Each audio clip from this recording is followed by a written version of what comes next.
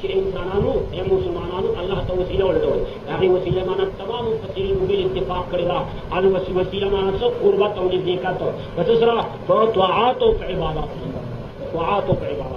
یعنی الله تبارک و تعالی په مخ کې وسیله چې د طاعات او عبادت او ایمان دی دغه وسیله ده دا بل وسیله چې کوم خلک ځان لپاره نیولې ده چې د پلاني په مخ باندې او د پلاني په خاطر باندې خاطر دا وسیله په شریعت کې نشته دا به کې ټول وضاحت مفسرین اتفاق سره ترجمه کړی دا چې توسل